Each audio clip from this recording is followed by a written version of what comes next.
So do you feel like as a culture we are glass ceiling? Like we see all this promised land above us, so much opportunity above us, but as a culture, no matter what we do, we only going to get so far. No, we ain't got no glass ceiling. How we see it, and we've been here, and we done had every opportunity to get it. How the Mexicans come here, and they got all the big trucks, and they got the land. We was here for them. But it kind of makes sense, right? Like, so like I look at myself, right? My mother, 71 years old.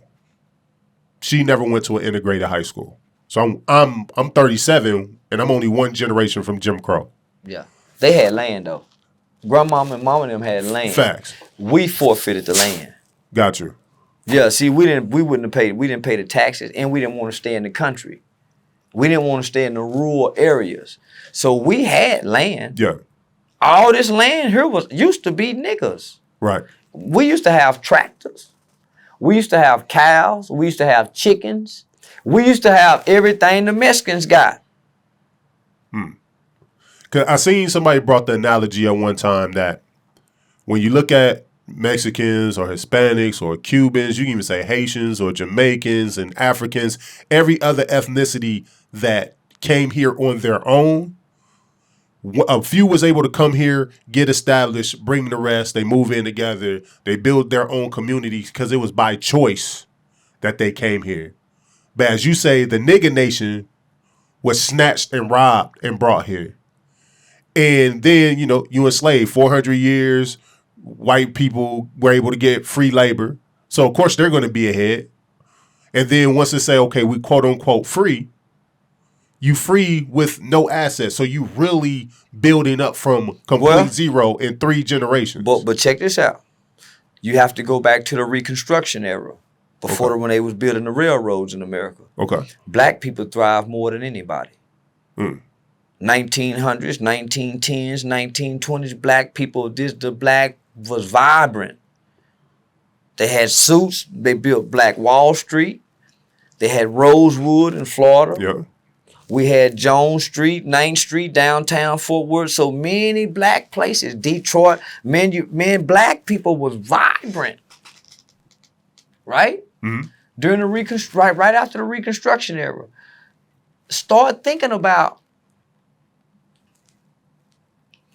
we started wanting to migrate from the rural areas where we had land and we was thriving to these new developed places that they was building, cities. Got you. Right? So we started going to the big cities,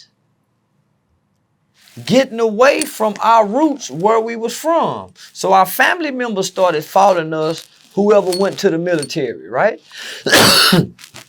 So we started forfeiting our land.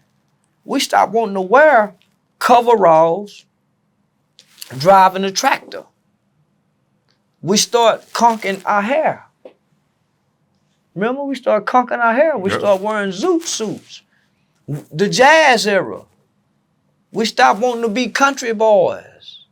We stopped wanting to work on the farm. Remember, we used to be construction men.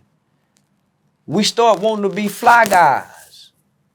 So it ain't like we didn't have opportunity in this land and opportunity.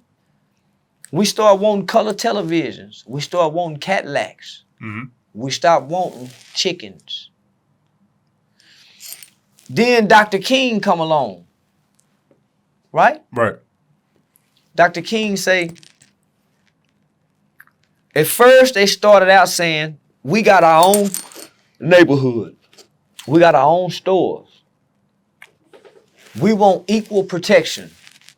We want y'all to stop coming burning our stuff down like y'all done Wall Street. Right. We want equal justice.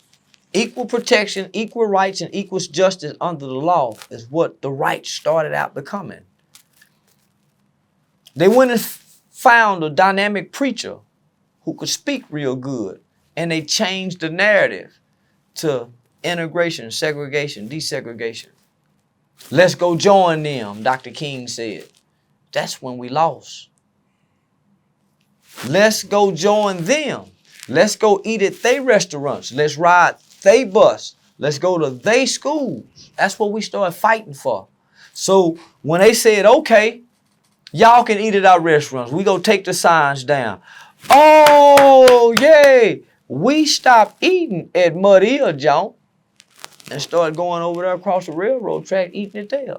So now Mud Hill and them, Big Shirley and them opening up their spots, but we don't want to eat at their spots. The white folks wasn't fighting to eat at our places. We was fighting to abandon our businesses. We didn't want to go to our school. We felt go to their school because Dr. King said, let's go join them.